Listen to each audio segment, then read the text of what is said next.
Hi, my name is Jerry Cobb, and I am State Services Director for the BUILD Initiative.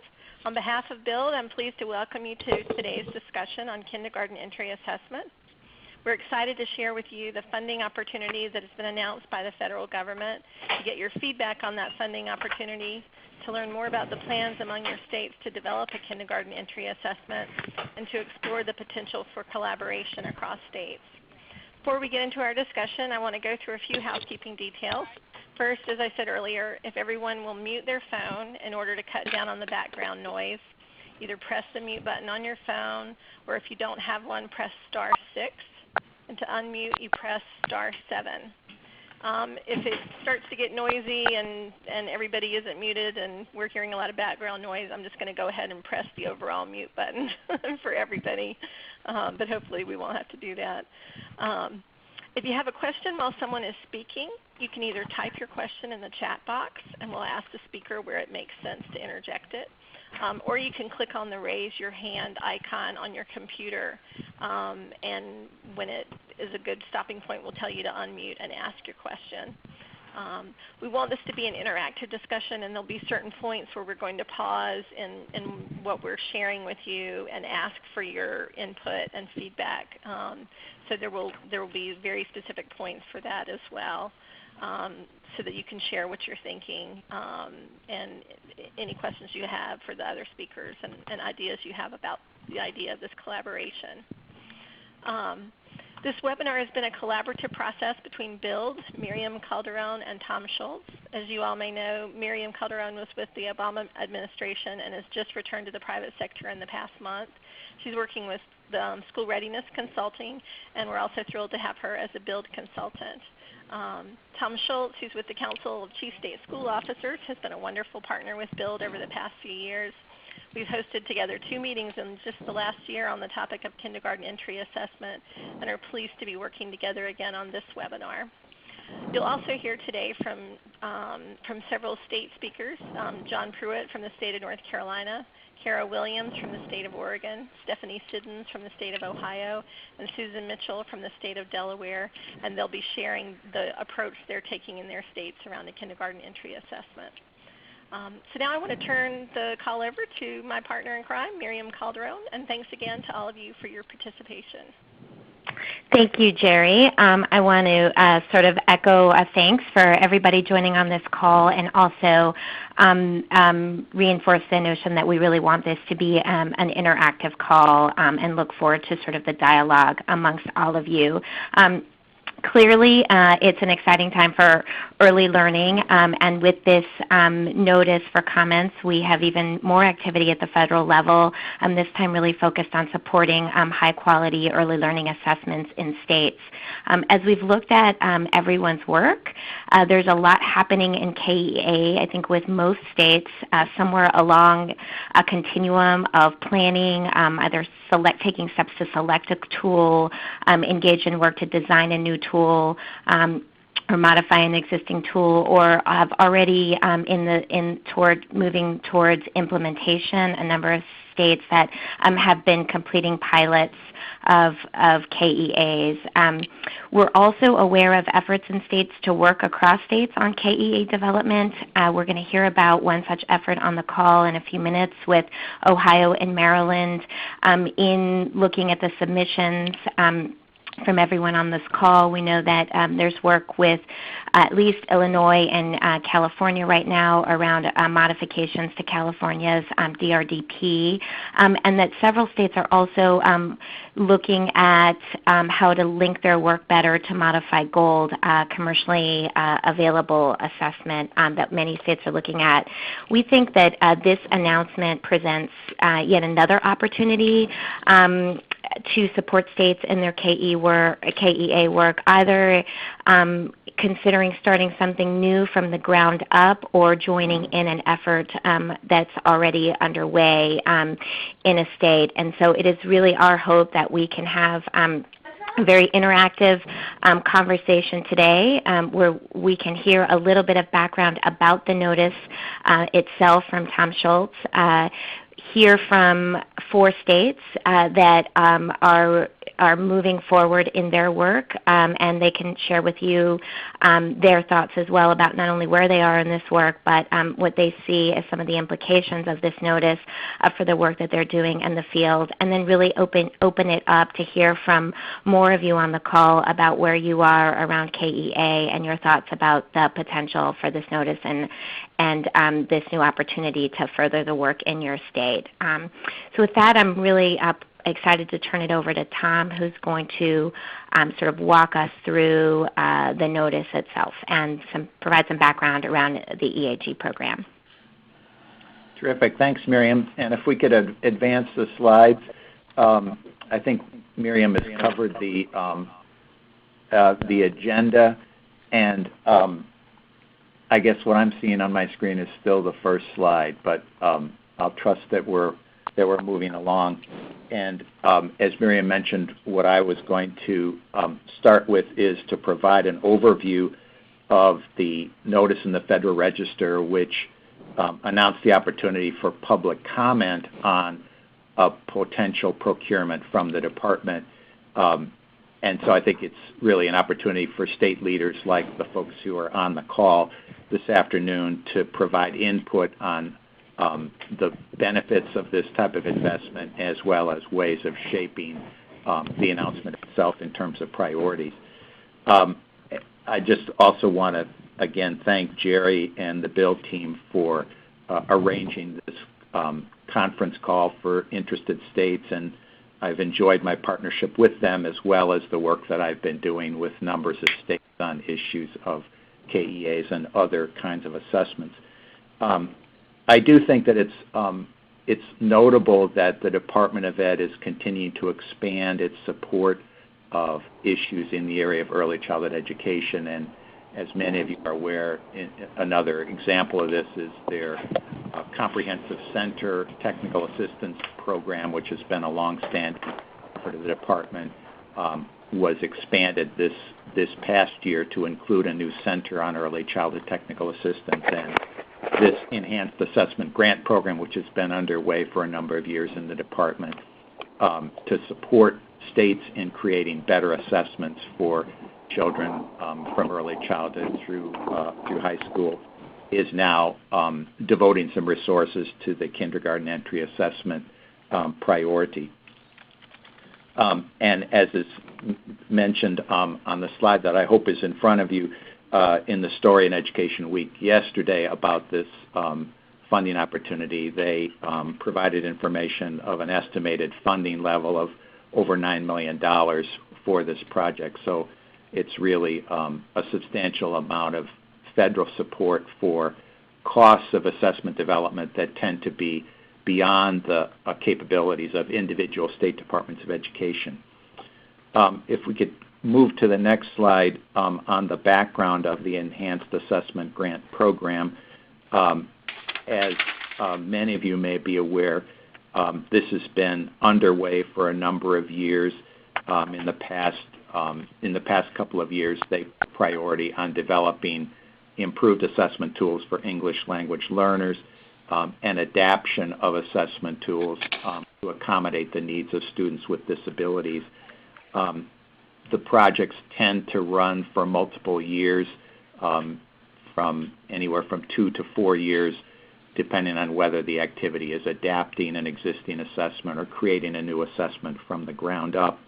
And the eligibility for this funding is limited to state departments of education or consortia of state departments of education, although they can partner with other organizations to do technical work in the area of assessment development. In terms of the particular issues in this Federal Register announcement, if we could move to the slide that talks about the 4 statutory priorities, I believe that these priorities are common to all of the enhanced assessment grants and talk about key priorities for federal support under this initiative in general. But if we move to the next slide, we'll start to see more details under the two priorities that are covered in this Federal Register announcement that I think are certainly related. One is their statements in relation to the type of kindergarten entry assessment that they would want to support, and then a second priority that would apply if consortia of states determine that they would like to work together on this issue. And in terms of the statements around the KEA, I think you'll see familiar principles that were also promulgated in the Early Learning Challenge Race to the Top competition, and in a lot of the documents and position papers that have been generated around appropriate use of kindergarten entry assessments. And I think here stress the idea that the assessment would not be limited to a couple of areas of academic learning, but would rather be broad-based in terms of covering the key domains of school readiness and early childhood development, would be appropriate for uses of informing parents and guiding instruction during kindergarten, and could provide some feedback to programs that are working with children before they enter kindergarten. If we move to the next slide, on priority one, there are some additional details about requirements that would apply to the design of the kindergarten entry assessment that I think in some respects would be similar to best practices in current state efforts, but also suggest some areas of particular improvements that I think all of us in the field would agree are key issues, including making sure that the assessments are appropriate for English language learners and students with disabilities, and explore ways to make better use of technology as a method of both presenting consistent tasks to children and improving the kind of efficiency of the collection of data and reporting of data, making it a little bit easier for teachers. If we move to the next slide on the second priority, which is to invite a collaborative or consortia approach among states to this effort, there are just a few additional criteria that are listed here. And my assumption is that the criteria that are listed under priority one would carry over to any consortia that would be developed. And they're stating here that they would want to see a minimum of 3 states that would join together to be eligible for this funding. It's interesting to note that in some of their earlier EAG competitions for assessments in areas beyond or different than KEA, often that the number of states has been much larger. And so I think here they're willing to consider proposals from a fairly small number of states as still being worthy of federal support. They are stipulating that states would be able to work on alignment of their standards so that the assessments would have a common template to work against, and that there would be a commitment up front, probably in the form of an MOU among the partner states to adopt the eventual assessment after it was completed. The last 2 slides that we thought we would throw up for you that are just kind of a set of the selection criteria that are proposed, which again, at this point in the process, there would be opportunity for states to express support for any of these criteria or to suggest additional criteria that could be applied that would help assure that the eventual funding and activity would be, the highest technical quality and most useful to states that are managing. And I'm not going to read these criteria or talk about them in any detail, but rather just make sure that you have a sense of what the range of principles are that the department feels is important in terms of their current thinking. And then again, I think the point at this juncture would be if you wanted to offer comment on these priorities, you have that opportunity. So if whoever's advancing the slides can complete the selection criteria, I'll turn it back to Miriam and look forward to hearing from state perspectives on this. I'll maybe close with some information that the council has been involved in some past EAG projects. I have not been involved in those personally, as to help coordinate the partnership among states. I hope that this broadcast and the response of the states can improve the final RFP that's sent out, and in my judgment, I hope we can find ways to make use of these resources to put the early childhood community in a better position in terms of our ability to do assessments of kids, in this case at the beginning of kindergarten, but certainly throughout the early learning years. So I'll certainly, along with Miriam, be happy to try to respond to questions about the announcement, although on my part I don't have any inside secret information beyond what the announcement itself says. So thanks for your attention, and I'll turn it back to Miriam. Great, thank you. Thank you so much, Tom. Do we have any questions at this point about what the overview that Tom just provided? I haven't gotten any questions in the chat box. I'm not seeing any hands raised.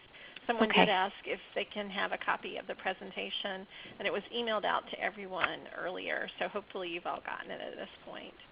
Okay. But if not, send me your email address and I will get it to you. Okay, great. Well, then we will just continue moving along and shift over to hearing from our state leaders in our presentations. Again, what we're very much looking forward to hearing from several states who sort of are going to represent sort of a range of approaches towards KEA, and excited to hear about updates from these 4 states about where they are in their work, as well as their sort of initial thoughts about kind of this new opportunity and implications for the early childhood community. So with that, we're going to start off with hearing from Kara Williams on behalf of the state of Oregon.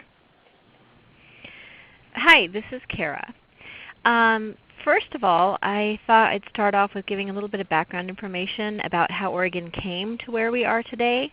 Kindergarten readiness is not necessarily a new topic in Oregon. From 1997 to 2008, we conducted a biennial kindergarten teacher survey on school readiness.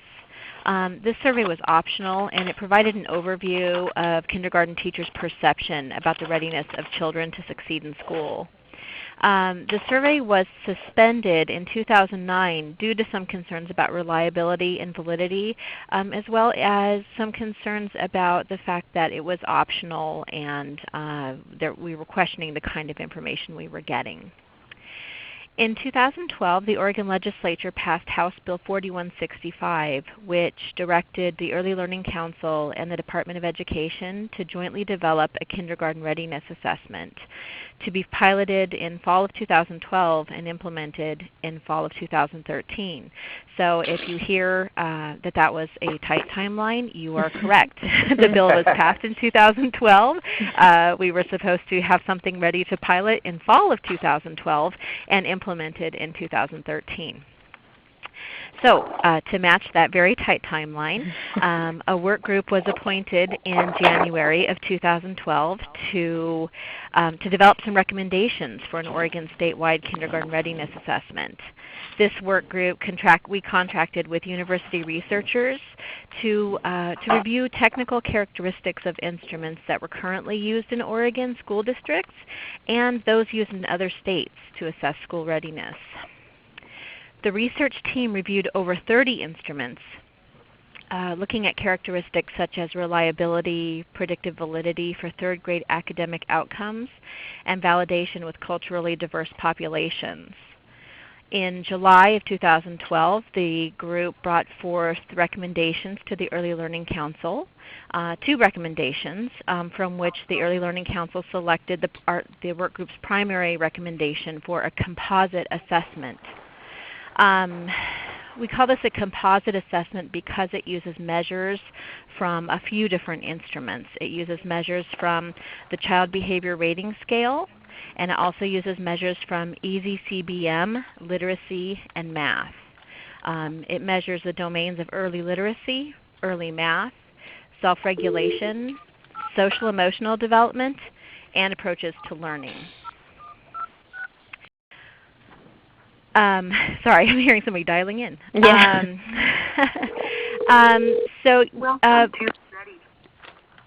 Part of the impetus for using the EasyCBM is that when we put surveys out to school districts in Oregon, over 37% of the districts that responded to our survey that were already using a district-wide assessment were using the EasyCBM.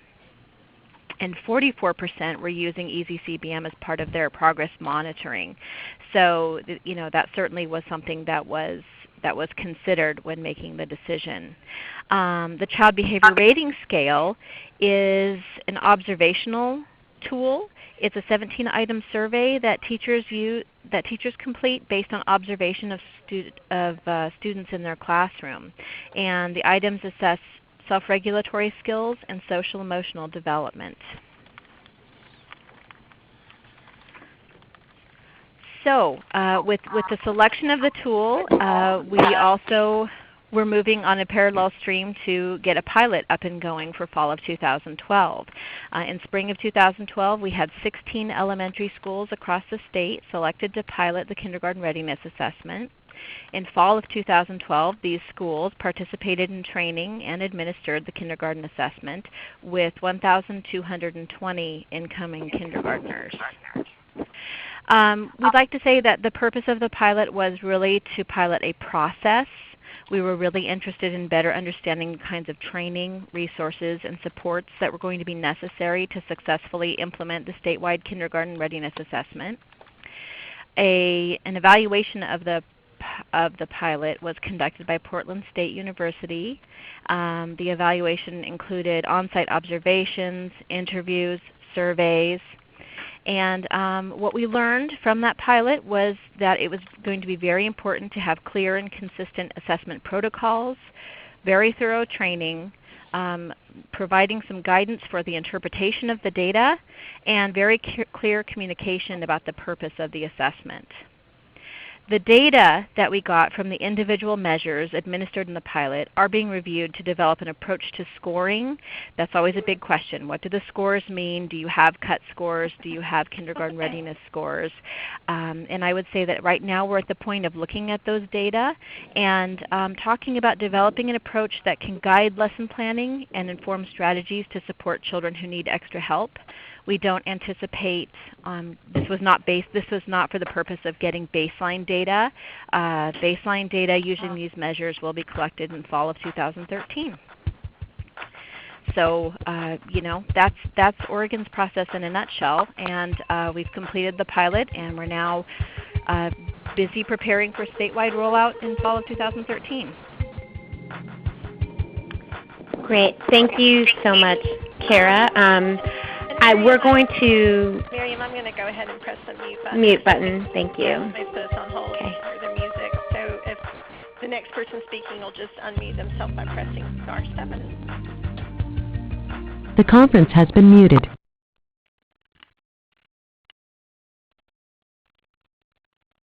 Hey, this is John. Great, and we can hear you. Oh, great.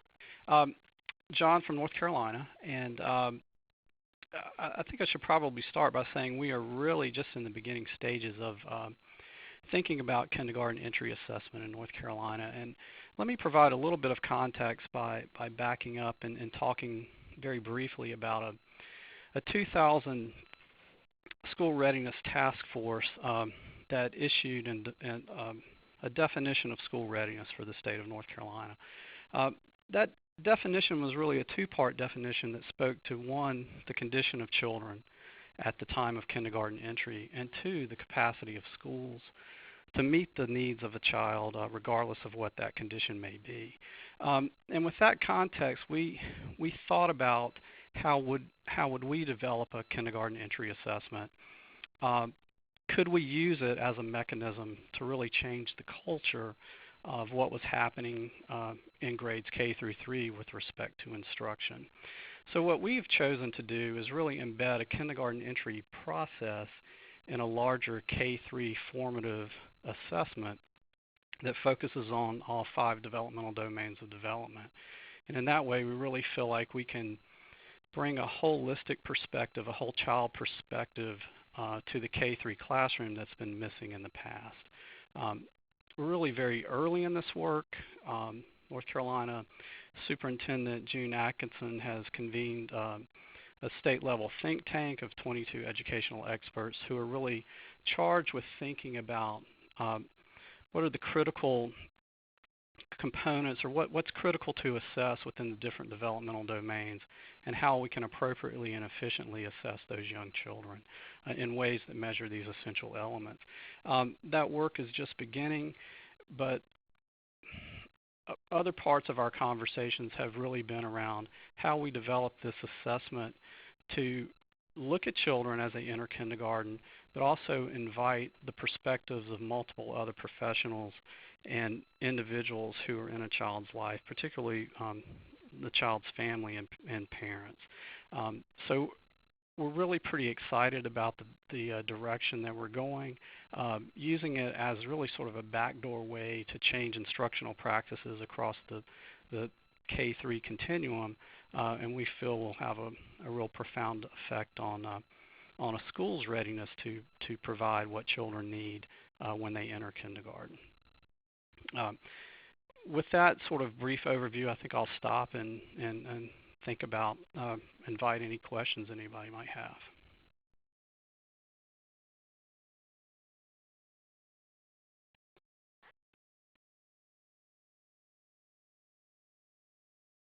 And I think we'll try and take questions after all of the states have presented.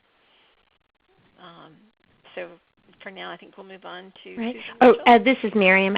John, would you mind sharing a little bit about your timeline right now, and sort of where you guys are in your work around the development of the K-2 assessment?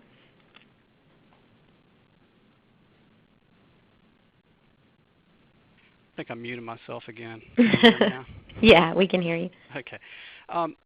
Really, the General Assembly in North Carolina has recognized that we were awarded an Early Learning Challenge grant, and one of the projects in that grant speaks to developing a kindergarten entry assessment and a K-3 assessment, formative assessment. They have asked us to begin implementation in the 2014-15 year. What that means for us and the conversations we've had with the General Assembly is really putting in place a process where we're beginning to pilot specific components of that assessment. We're really looking for beginning implementation to begin in 2015, with statewide rollout to occur over the next few years beyond that. So looking at, I would suggest, statewide implementation by 2017 as an outside date. So again, that presents an opportunity for other states that might be interested in moving down a similar path to work with us, and we would certainly welcome the opportunity to talk with and work with other states as they maybe respond to this particular opportunity that's being presented. So. Fantastic. Thank you. You're welcome. If there are no questions for John, and again, we'll take some questions at the end. We did just get one question. Okay. Miriam, we had a question about how North Carolina works with parents. How North Carolina works with parents. Mm-hmm. One of the things that we're hoping to do with this particular assessment, and I didn't speak directly to this, but that is to use an electronic platform, have this available, an electronic platform in every K-3 classroom across the state. And with that, building opportunities for parents to actually a portal for parents to provide information about their child and actually receive information about their child. So that's a key piece of this. It's a priority of the KEA team, the K3 assessment team, and a priority of the state superintendent, because I think we all know, parents have a wealth of information about their child, and if we just can create avenues for them to present that information and we honor that information, we really have done ourselves a service in knowing who that child is and how best to move that child forward. So.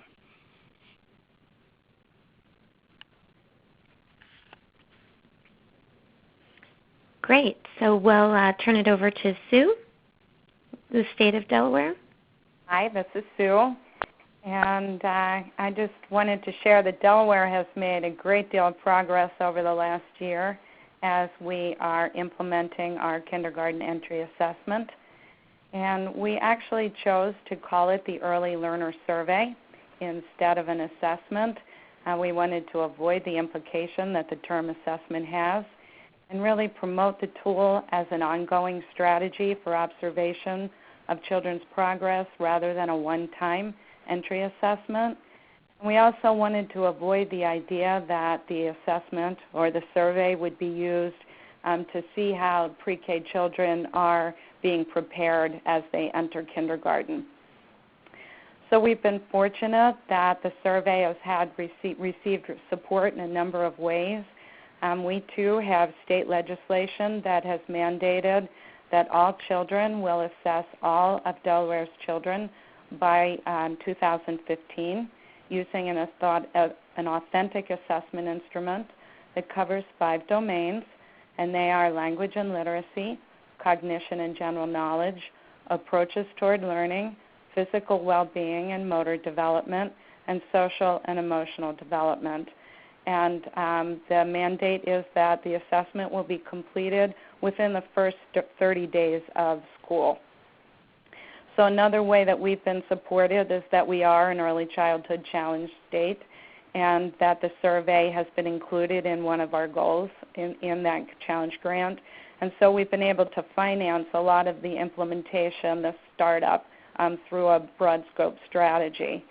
And the last really exciting support is that Delaware's teacher union and the teachers have been a tremendous support and a resource for us as we've been implementing in our first year.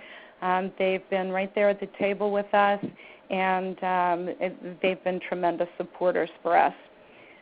So the purpose for our survey is to inform individualized instruction, support services and interventions in kindergarten and the early elementary grades, and then to promote aggregate data for state and local policymakers to assess the outcomes from the early childhood system, plan future policy related to closing the readiness gap, and to make strategic decisions regarding resource allocations. So the survey that we are using is a modified version of Teaching Strategies Gold, and it was selected through a competitive bid process, and we have just completed year 1 implementation. So in year 1, we had 100 teachers complete the survey on a little over 1,000 children. I think it was about 1,050. And then we will be phasing in the rest of Delaware's teachers over the next 2 years, and we're actually in preparation now for cohort 2, which we'll implement next year, and that will be about 350 teachers. So our customization process of Gold has been a 2-step process. For the first year, we started out with a group of stakeholders, and that included researchers and teachers, administrators, and the whole shebang came together, took a look at the full tool, considered the reliability and validity of the tool as we were starting to reduce the tools, thinking about, in particular, the 30-day implementation that needed to happen. And the teachers were trained last August for implementation in the fall, and we immediately took their feedback after they completed, and as we might have expected, they felt like it was still too hard to implement. The 30-day thing was really a challenge for them, and not surprisingly, the areas that were most challenging were social emotional and the approaches to learning. They were really having difficulty collecting that information, and the authentic part of the assessment was a challenge too. Mm-hmm. So we made a commitment to bring everybody back together and look at the tool again, and to try to see if we could further modify it to reduce it again even more. And we did that. We've just completed that. As a point of reference, when we looked at TSI Teaching Strategies analysis of our first-year outcomes in comparison with their full tool, we had a very close match to the national results. So we felt somewhat comfortable in looking at the tool to reduce it even further. And we have just finished our second round revision that will be implemented for Cohort 2 next year. I have to say that we have a wonderful group of kindergarten teachers that have been actively meeting with us through an advisory group that have really, they've helped us revise the tool. They've given us tremendous amount of feedback. And one of the things that they've requested that we're in process is to develop a whole set of resource tools and a resource kit that are Delaware specific. So one of the things we've been doing is working with Teaching Strategies to create a new teaching manual that is just specific to Delaware, so it only has Delaware's survey in it. We've also identified a set of materials that we're going to purchase for the classrooms that will have like dramatic play and manipulative items in there, so that those social emotional and approaches to learning kinds of skills that they need to assess that they may not already have materials for, they will now have those materials through our purchasing. So that's kind of where we are. As we prepare for Cohort 2, we've also got a number of other things in process. We are developing a parent engagement strategy with two purposes. That reciprocal idea, one, to inform teachers of what students are coming in with, their pre-K experiences, but also to help teachers inform families of student skill development as a result of the survey. We are in process of doing our Cohort 2, designing our Cohort 2 professional development, and that's going to include some inter-rater reliability and also some additional information on how to use authentic assessment. Mm-hmm. One thing that we're really excited about is that we are going to position some volunteer teacher experts who already completed the tool last year in each of the districts, so they can provide some technical assistance to the newly implementing teachers, kind of like act as cheerleaders and guides to the new teachers. And another area that we heard loud and clear from our teachers is this need and interest in helping all the schools really implement the whole child instructional in their schools. And so we are in process of designing a kindergarten conference for next October that will have a track for both teachers and administrators, using nationally recognized speakers to talk about the whole child and authentic assessment. And then last, we have just identified the beginning of a strategy to roll out a similar kind of survey on the pre-K side. So we're looking at our STARS, our Delaware STARS programs, and how we might roll out that kind of a survey in those programs as well. So that's kind of where we are in Delaware. Great. Thank you so much, Susan. Stephanie, we'll go ahead and turn it over to you. Okay. Can you hear me? Yes. Okay. Hi. So Ohio and Maryland are working together in a collaboration in both Ohio and Maryland's Race to the Top Early Learning Challenge grants. We each propose to collaborate with each other to develop what we're calling the Early Childhood Comprehensive Assessment System. This assessment system has 4 key components to it, one of which is the kindergarten entry assessment. The second is a formative assessment that ranges in age from 36 to 72 months, which spans the beginning of preschool to the end of kindergarten. And then we have 2 other components that are really support systems. So professional development is a key component to the assessments, and then a technology infrastructure, and I'll talk a little bit about each of those. In terms of Ohio and Maryland collaborating together, we each came from a fairly long history of using statewide assessments for kindergarten readiness. So Ohio had a kindergarten readiness assessment literacy that we had developed. We're in our 8th year of implementation statewide, which is a brief, really a screening tool that focuses on just language and literacy and provides information as children enter school. And so we collected information statewide and reported data, and it's primarily a direct assessment. Maryland also had a long history, even longer than Ohio, I think about 11 or 12 years, of using a modified work sampling system tool, which was primarily observational. But they did look at all essential domains of school readiness. So both Ohio and Maryland were really interested in having a new assessment that was aligned to our comprehensive standards, which each state was in the process of revising at the time of the grant. And we have since revised and fully adopted them. And we wanted to kind of both incorporate elements of both direct and observational assessment. That was really important to both states, so we wanted to move to kind of combine what each state was already doing. But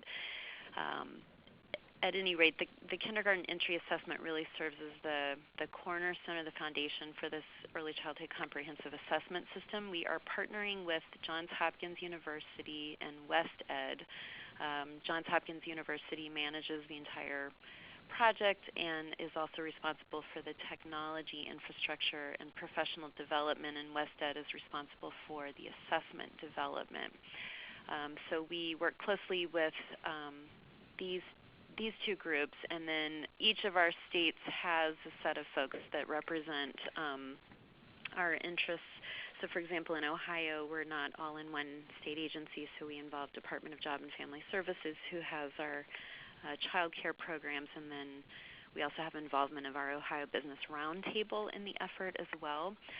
And then we work, of course, with Maryland State Department of Education. They're all in one agency. So when we talk about, or when I focus on the kindergarten entry assessment, which again is kind of the key to this project, our focus is really about ensuring that teachers have information about children as they enter into kindergarten and what skills and developmental, where they are developmentally in all domains of school readiness.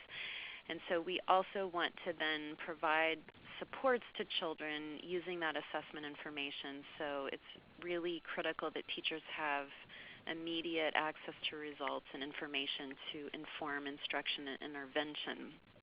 So as I mentioned, both states wanted to have both direct and observational types of assessments, so our kindergarten entry assessment will have both. We are going to address 7 developmental domains, which cover all of the domains of school readiness.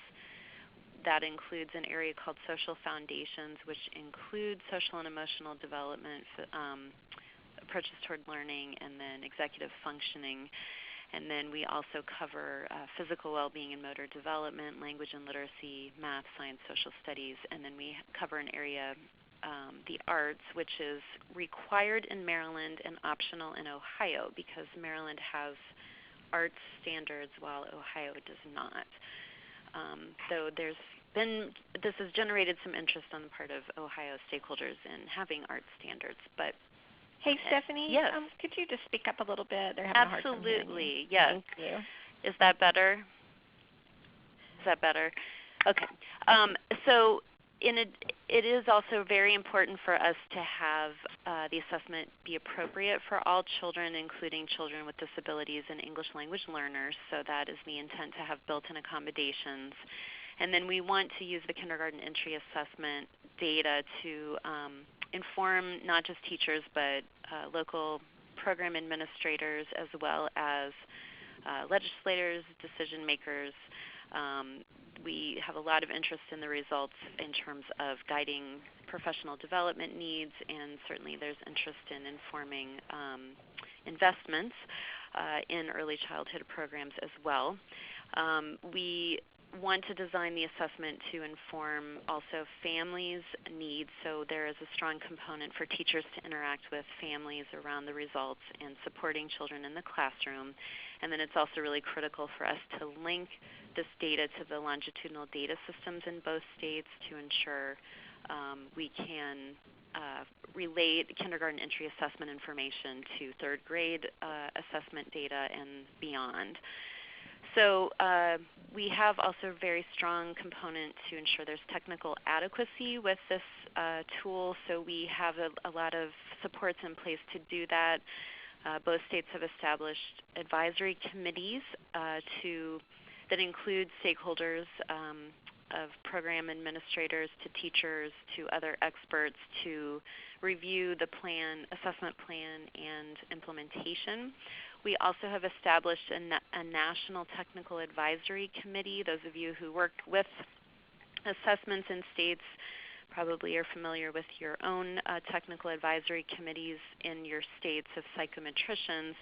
And we felt as two states really wanted to ensure we had access to a TAC that could really be made up of experts in early childhood assessment. So we are working with the Council for Chief State School Officers to manage that effort. And so we have a 12-member TAC that includes experts in early childhood assessment as well as early childhood content areas. So they are reviewing our assessment plans and along the way and giving feedback to really help us shape the assessment development. And then we are also engaging ad hoc committees of teachers to review items as they are developed and to give feedback on implementation, also review for bias and sensitivity. And then we are involved in piloting. So there are 3 stages of piloting. We're already, we'll be starting the second stage in April with a full-scale pilot and field test in the fall of 2013 to really inform, again, reliability, validity evidence. And the 2 states plan to implement the assessment statewide in 14-15. So in the fall of 14 is when we will push the entire assessment out statewide. In the last few months, our efforts have really focused on aligning the state's standards and really developing the assessment blueprint that will prioritize what content areas are focused on, which is based on national research as well as the state standards and then feedback from this National Technical Advisory Committee. And then we, throughout the process, have engaged in a lot of focus groups with teachers, administrators, and other stakeholders to really advise us on the support needs in terms of professional development and technology. So I'll just briefly touch on the other components. So the kindergarten entry assessment I just talked about, the formative assessment, which I mentioned is 36 months to 72 months, is very much tied to the kindergarten entry assessment. The formative assessment itself is to inform children's, so that teachers can understand the progress children are making along a developmental continuum. And so it's going to allow us to follow learning trajectories for young children in each of the developmental domains that we've identified for the assessment, and then it really allows teachers to develop specific individualized learning opportunities, interventions, and plans for children based on those results. So that work is also in parallel with the kindergarten entry assessment in terms of the piloting and all the technical adequacy information I spoke about. And then just related to professional development and technology, with professional development, it was really critical to both states that we have supports for teachers before they administer the assessment, during the administration, and then after in using data. so we have an extensive plan for providing not just a professional development on how to administer the assessment, but they will have access to a lot of online resources, tools, information about the purpose of the assessments, how to communicate with families about the purposes of the assessments, how the information will be used, and then once the data is available, teachers can then have access to recommended strategies that are tailored to the results of an individual child. And those are classroom strategies. And then again, we're making use of a lot of different modes and deliveries of professional development, so online delivery, in-person, learning community options as well, where our professional development networks in each state can interact with teachers throughout the assessment process.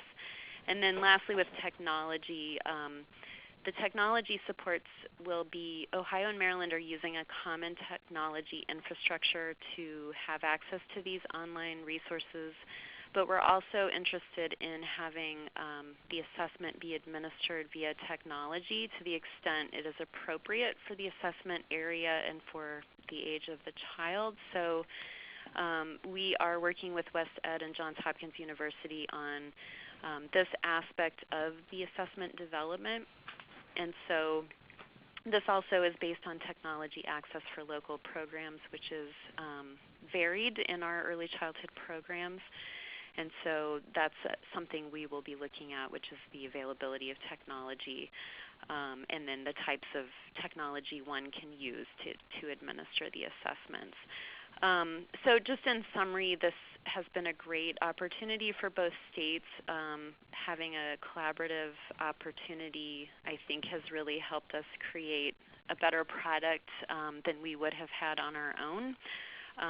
And so I think this federal opportunity presents an opportunity for more states to collaborate with one another and have a similar experience. And both Ohio and Maryland did commit in their applications to being interested in expanding and having an opportunity for other states to join our collaboration. So we're certainly interested in looking at what this grant opportunity will have for this collaboration as well. And so I'll turn it back to Marian. That's Ohio and Maryland.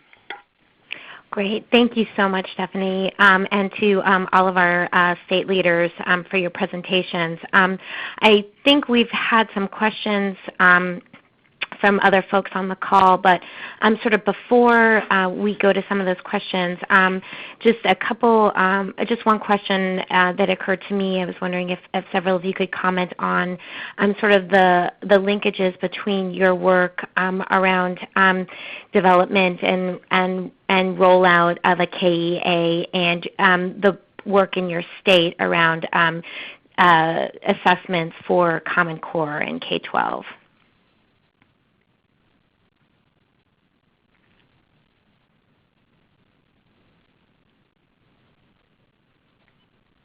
And press *7 to unmute if anyone has a response.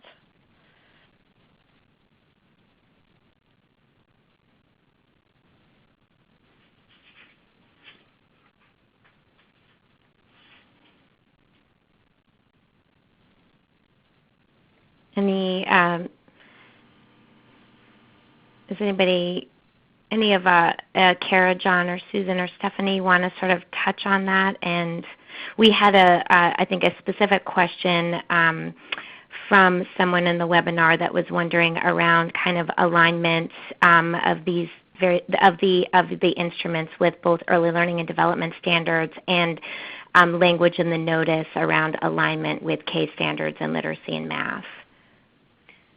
This is Stephanie from Ohio. We have in our alignment work that we did where we aligned our two state standards. That was our first major activity. And then in both states, I mentioned how both states actually were revising their early learning and development standards. And in that effort, it was each state was aligning their own early learning and development standards to the Common Core state standards in English, language arts, and mathematics.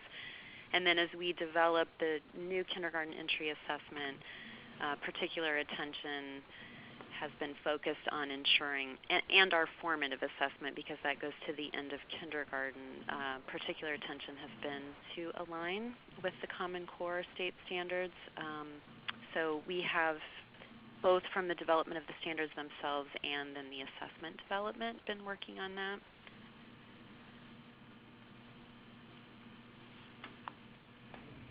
Great, thank you. Hi, this is Kara from Oregon.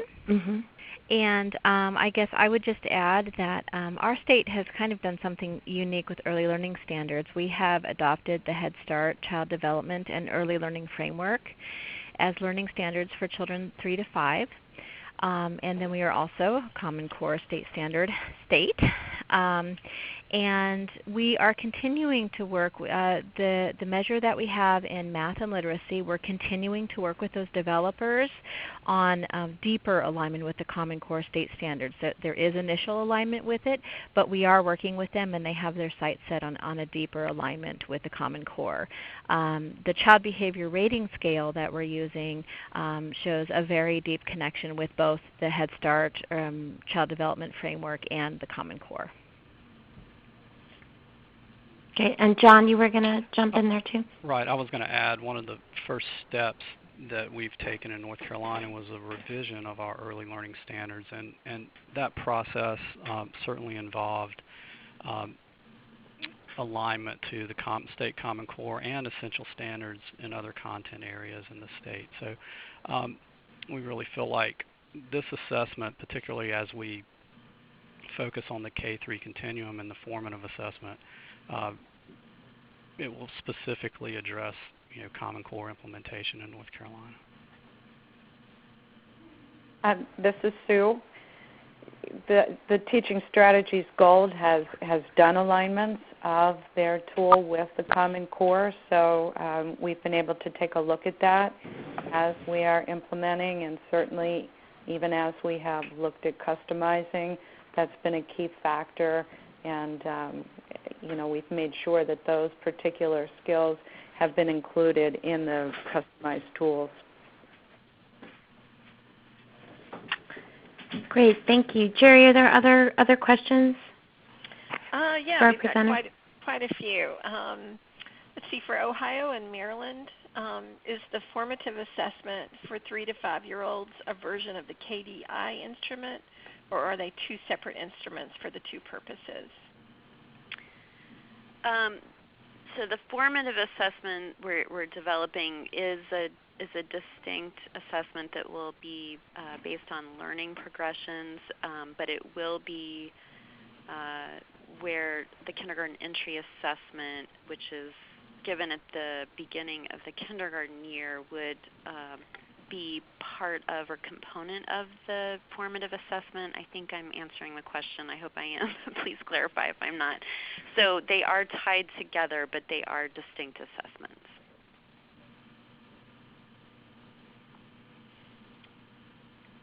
We've also gotten a question across all of the states that have just presented. How have presenting states communicated with educational leaders, teachers, and parents regarding the value of the KEA, especially given other assessments districts may be administering already?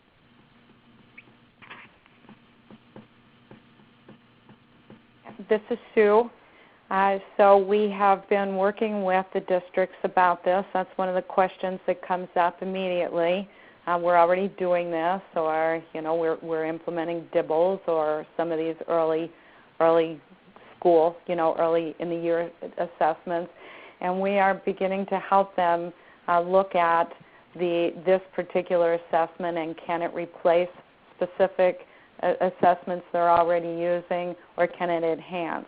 So interestingly, we just had one district that was implementing several different literacy and mathematics assessments who just came to us and said that our survey will be the only survey that they will be implementing in the first 30 days. So I think it's part of helping them look at the skills that are on the assessment and looking at the others and identifying that they are getting the same information from this particular tool. And they can walk away from some of these others. It's a process, though. This is Kara from Oregon, and the work group that was brought together to develop some recommendations for the kindergarten assessment had in its membership superintendents, kindergarten teachers.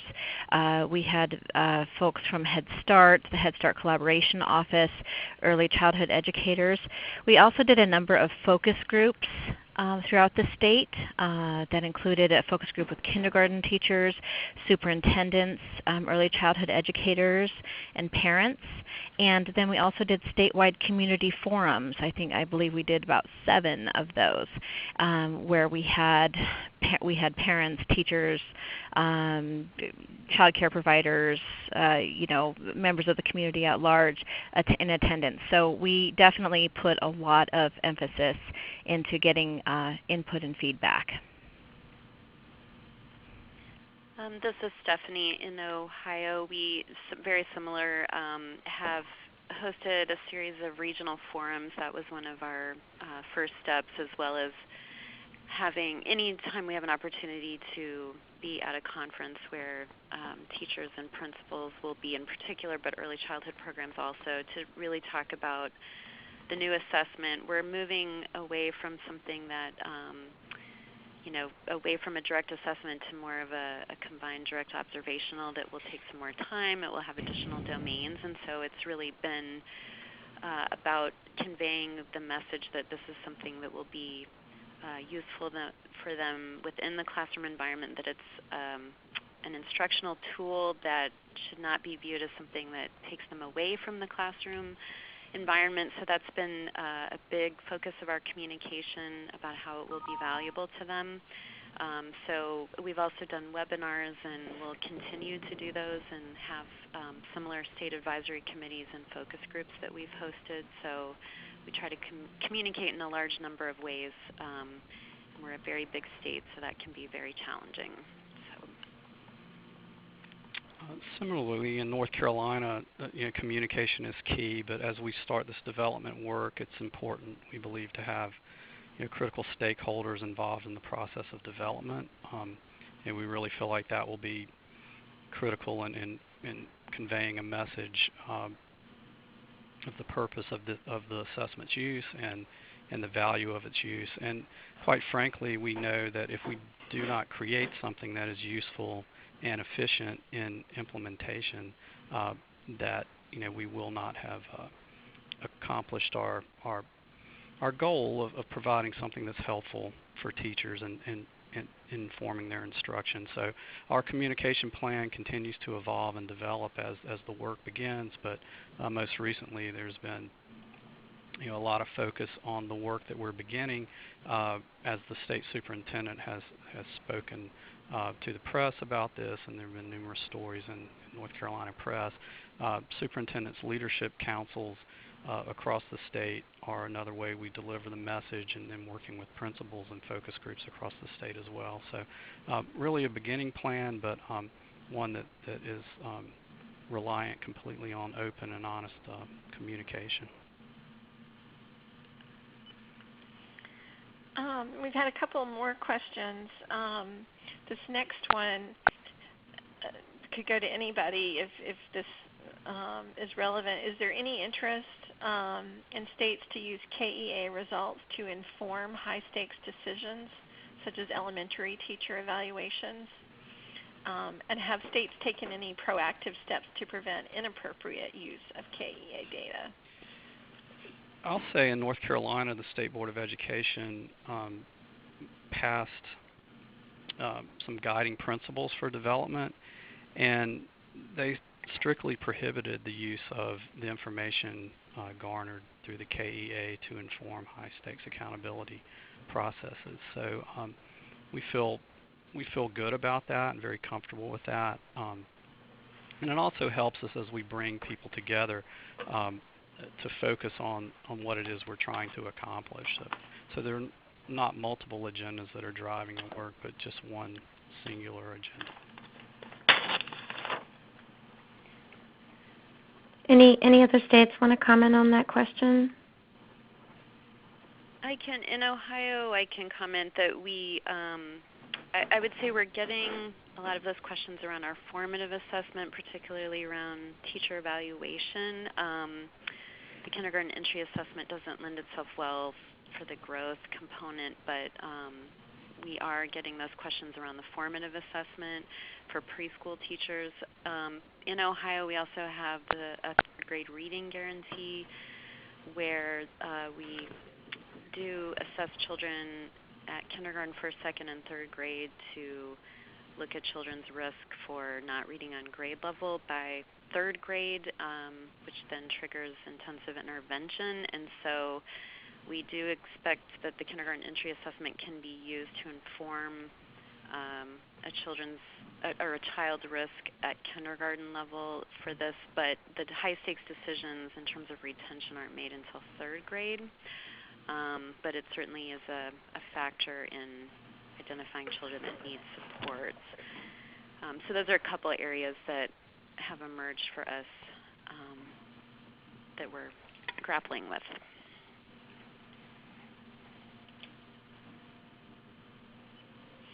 We've also had a question that is, I guess it could be directed to anybody, not just the group speaking, but someone wants to know, are there any states using the first checkpoint of a formative assessment as their KEA?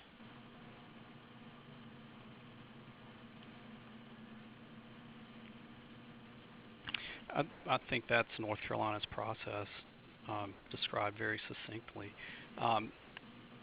What we are doing is embedding the kindergarten entry assessment in that overall formative process across the K-3 grades. And really the first data point or first data collection within the first 60 days will create a child profile, which is our kindergarten entry assessment. So it's the beginning process of a longer formative process to help a teacher know who a child is to inform instruction in the classroom. Mm-hmm. And Stephanie, even your sort of previous question about sort of clarifying whether it was one or two assessments, is this accurate representation, and to say that you have a separate tool for the first checkpoint, but then that tool is linked to a formative tool that will continue to guide instruction? Would that be throughout the remainder of the kindergarten year? Yes, that's correct. Yep, that's accurate. This is Tom, and I was just thinking about this question in a little different way in relation to this federal funding opportunity, because it seems that both North Carolina and the Ohio-Maryland partnership have had kind of the ambition to create more of a system of assessments that includes a KEA, and the current form of the Department of Ed funding opportunity is really just limited to the KEA. And I'm just wondering if there could be, whether there would be sentiment among the states to try to urge the department to broaden the scope of their project so that it could include a KEA version, but also create versions of an assessment that, as in the case of Maryland and Ohio, could pick up kids from the beginning of their early childhood experience, at least at the preschool level, or in the case of North Carolina, extend into the primary grades. And I'd also be interested in Miriam's thoughts about whether the department would be open to that kind of expansion, or whether, it's unlikely that they would change their mind about this. But it does seem to me that we have for many decades bemoaned the fact that we haven't had a lot of funding to develop new early childhood assessments. Here's an opportunity, but I think we certainly want to use it in the best possible way.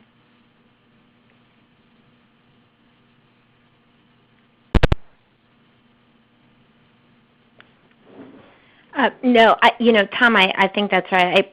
I mean, in sort of my read of this, I think that sort of the interest is in sort of multiple places in the notice here, really sending a signal that sort of, kind of the development of an instrument that kind of at minimum inform instruction throughout the kindergarten year, aligned to early learning and development standards and kindergarten standards is sort of an important theme here. And so I'm not reading anything, at least in this language, that is sort of at all kind of prohibitive from, I think, taking the approach of a North Carolina or a Maryland and Ohio, which is saying we are going to invest in the development of a tool that can a formative tool that can, or particularly North Carolina and John's vision of a formative tool that can inform instruction K-3,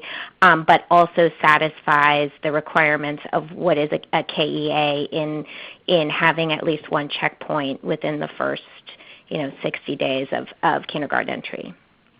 Yeah, thanks. Yeah. Mm-hmm. Well, and to clarify on the language in the Federal Register, I guess I had been reading it that it was a requirement that anybody who applied in order to be successful had to be part of a consortium. But we've had a question that, is it a requirement that in order to get this grant you've got to be part of a consortium, or is that just one of the possibilities? I would defer to Miriam. This could be something that you would just ask the department as a point of clarification. It seems to be structured in terms of two priorities, and the second one is explicitly a consortium. My sense in general is that the department favors funding partnerships among states because more children end up benefiting from that. But I don't know narrowly how to read this, and maybe Miriam has a thought on it. No, I think that's right. I think that more competitive applications will clearly be applications where there is a consortia of states and multiple states working together on the development or enhancement of a tool. But I don't sort of read that it's an application from a single state would not be considered. Yeah. And along those same lines, somebody's asked about the time frame of the grant. The what? The time frame of the grant as to when it starts and how long it lasts. Tom, in some previous your CCSSO's experience with EAG, these are usually grants at least 3 years, right?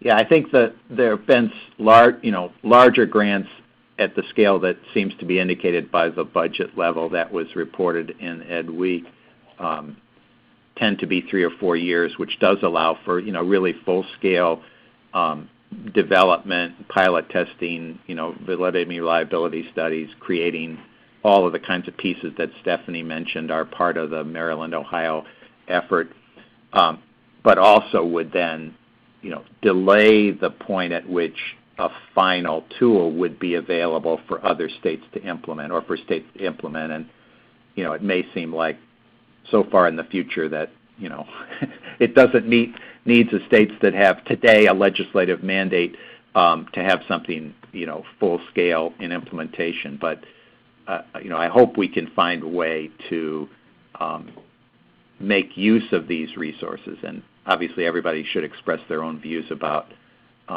these questions. But in terms of how these have been managed in the past, they've tended to have a 3 or 4 year timeline if it's creating a tool from the ground up. Great. Well, I think now is a great time to sort of pivot to broadening this and kind of hearing from more states on this call about where you are in your work around KEA and sort of how you view this potential new funding opportunity as supporting your work, as well as any kinds of questions and issues that you want to raise that haven't been sort of raised already that could inform, at minimum, sort of BUILD and CCSSO and maybe other states that are planning on submitting comments around this funding opportunity to the department. It is our hope that from our discussion, the last 15 minutes that we have on the webinar today, we can further shape where build and CCSSO's comments around this notice to the department. So far, I think we've heard gotten some great feedback around kind of questions on timing and sort of how broad the scope of the development of a new tool could be. But we're sort of interested in really hearing from other states around other questions and issues you have, as well as your general thoughts about this opportunity.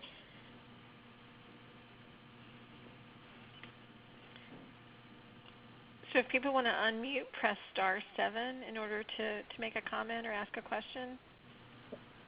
Miriam. Hello? Yes? Hey, Miriam. I missed a part of the beginning, but did anybody mention how this aligns with the PARCC or Smarter Balanced and what efforts are going to be made to make sure that this ends up with either domains or structure that's similar around that work so that it really does provide the floor for going K-3? We haven't, that hasn't sort of been explicitly covered, and I think that is a question, and certainly, and I think an important comment that can be raised to the department if they could structure this notice in ways that would be sort of more explicit around, in particular, Smarter Balance's work to develop K-2 formative assessments and how this might build on that work. Do you want to share a little bit more about what your ideas might be there? No, because I've never seen the inside of PARCC or Smarter Balanced. I'm just clear that this creates, first of all, there's no good assessment that's not observational for young children that's not at multiple points. And so if at the same time they're doing PARCC and Smarter Balanced, it's going to create another tool. We're already combating in districts where we're trying to do the kindergarten entry assessment, however we're doing it now, working with content experts around showing that the formative assessment or multiple domains are addressing that. So it just sets up another level of competition if we're not explicit about how they're supposed to work together or align. I mean, that might be, Sherry, that might be a good point to raise in the comments. I think my understanding of the plans at this point from those consortia are that they're both going to be developing tools for third grade and up, summative and formative, and there was a plan for PARCC to develop formative tools from K through 2 only in math and literacy. They haven't yet released an RFP for that, so it seems like it's taking a back seat to their higher grade level work. I think certainly there's a reference in the announcement to alignment of any KEA development to the end of kindergarten Common Core standards, but that it doesn't take account of the importance of considering this development in the context of the other Race to the Top assessment consortia that you mentioned. So that might be a good thing to point out. Well, and that even makes me more nervous that if they had it as a task, didn't get to it, and now we're doing kindergarten, that again leaves out first and second in terms of formative assessment. And we know it's that entire window from birth through age 8 that will make the difference. So if they're really going to skip the earlier and go to third grade, then you got another gap you created. Yeah. That's a good point. Yep.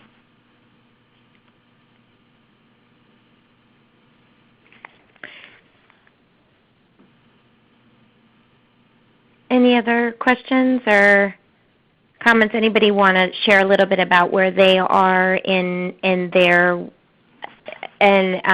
work in KEA in their state, and sort of ideas about what this opportunity might present for them?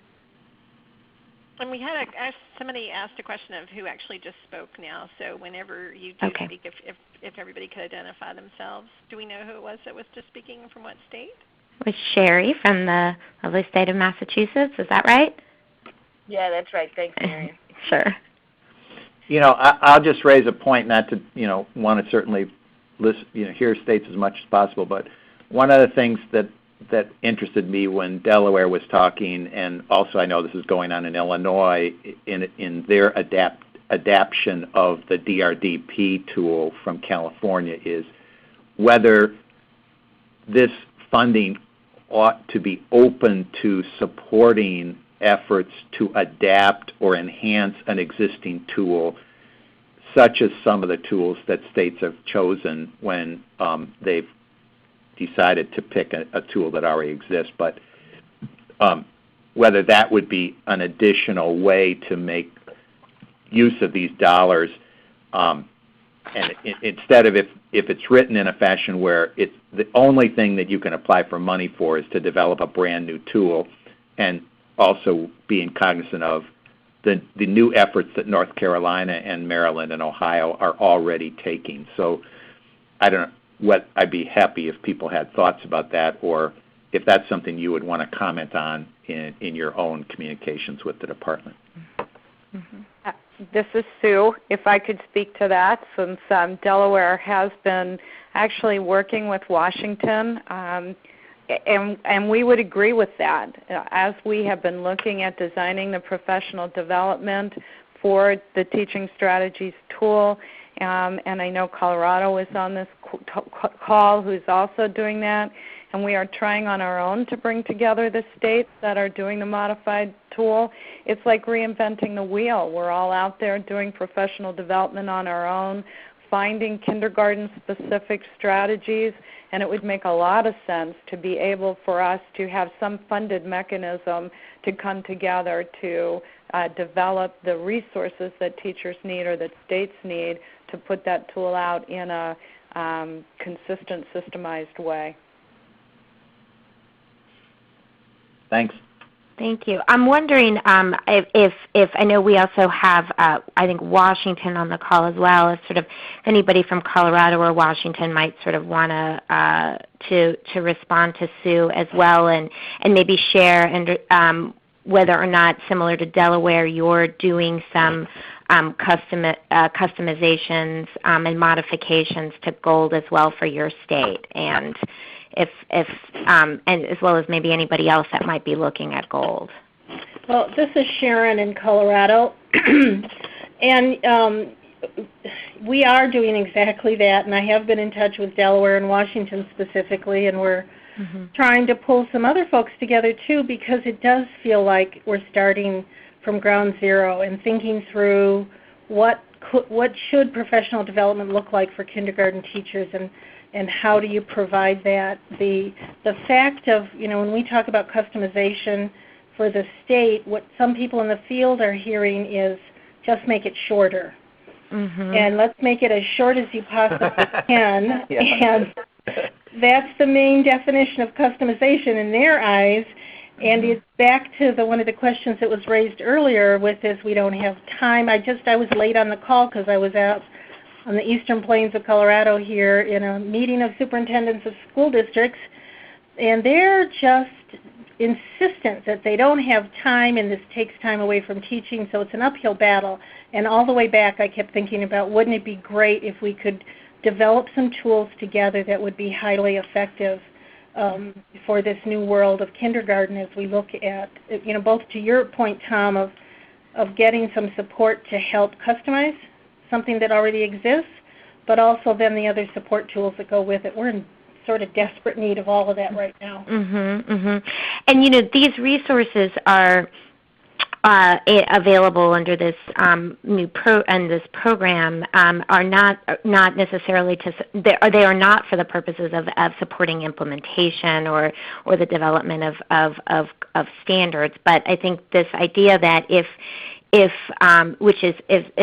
my understanding is correct, that even states that are all looking at GOLD could be customizing in different ways so as to lead to the fact that you have different versions of GOLD and almost different assessments, being able to come together at least and customize in a way so that you can share PD and share some of these other resources that go along with that. I mean, is there some value in that? So it's kind of customizing together as a way of really being able to pull resources as well that kind of,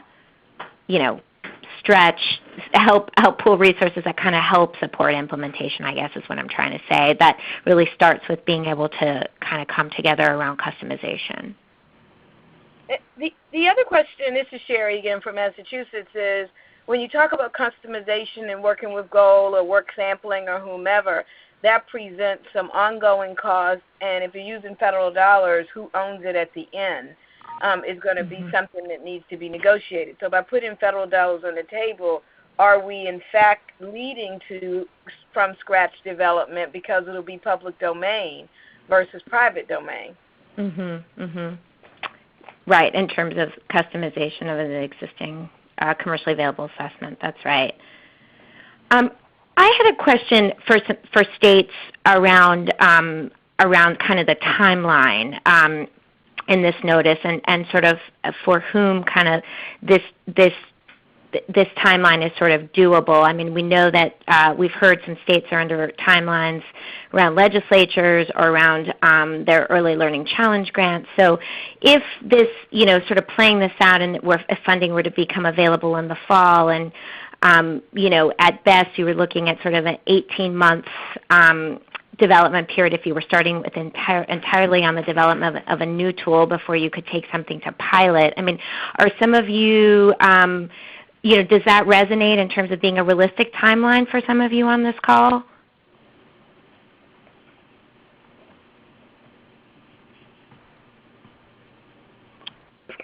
What are the outside dates, Miriam?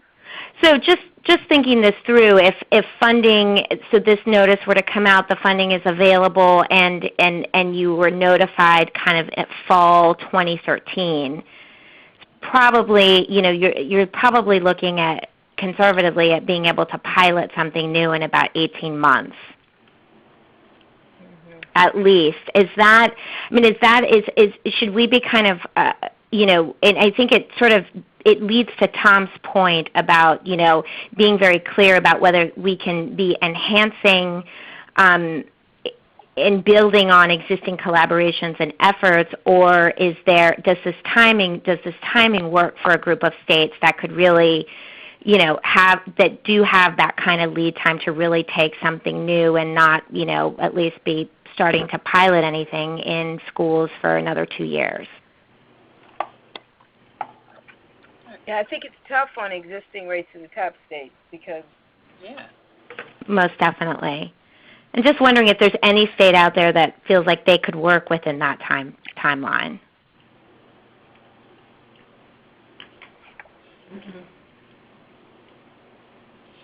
So this is Teresa Holly from Illinois. I mean, the way it's written now, you really feel like it excludes people who are already out of the gate and are already piloting an instrument and out there with something kind of developed from using this money to validate that or do predictive validity studies or things like that. You think that the way it's written now doesn't allow that? I don't think so, Teresa. I mean, I'm just wondering, I think it's sort of this issue. It certainly could be an opportunity for a group of states to come together and start something new and work on a completely different timeline so that, even like a year or two out from where, a lot of states that we've heard from on the call today are already kind of have got something in the field and something going, something new would be coming out. But my read of this, too, is I think that with the opportunities to enhance, that it is an opportunity for states to come together around at least one and potentially more at least or several of the kind of the efforts underway and bring additional resources to build on that work. Right. I mean, I think that's a question we had sort of earlier as well. I mean, if we are really talking about building on existing collaborations and supporting development of assessments that are currently underway, is there an opportunity to fund, for there to be more than one award? So it's something else we may consider kind of commenting on. Yeah, I just want to interject quickly because I know our time is getting short, that the deadline for comments, I believe, is early next week. And if you would like the council or BUILD to kind of represent your points of view, either you could certainly send us your recommendations, and certainly you're free to comment as individual states. I mean, this is an initiative that is, geared to states as the entities that would do the work. So I would hope the department would be, very interested in your points of view about, what's the best way to use these resources based on where states are now in the area of early childhood assessment. California would support that.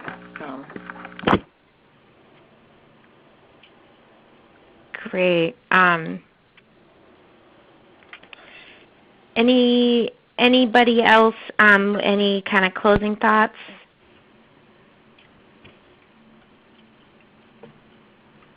Great.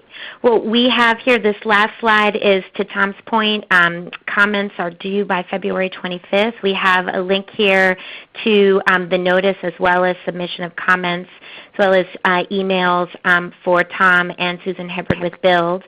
If you have any suggestions for shaping our comments. I want to thank all of the state presenters and everybody that participated on the call, as well as Tom and Jerry with Build for pulling this together. And maybe my last thought would be that I think both Build and the chiefs have, and other organizations, including NGA, I know Albert's on the call, have really been trying to facilitate collaborative work among states. I think the idea of actually partnering on an assessment development or enhancement initiative is a new kind of challenge, and there's been some experience, a good experience with this in K-12, but I think it will be, kind of a new level of opportunity, and will also be, challenging for states to be able to do this kind of, actual detailed technical work together, but I hope that we can find ways to use these resources well. So thanks for participating.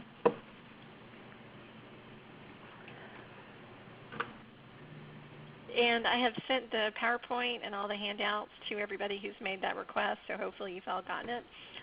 If someone needs to access the recording of this webinar at a later date, let me know and I'll get you that link as well. And thanks very much for being a part of today's discussion. Bye. Thank you. Please stand by.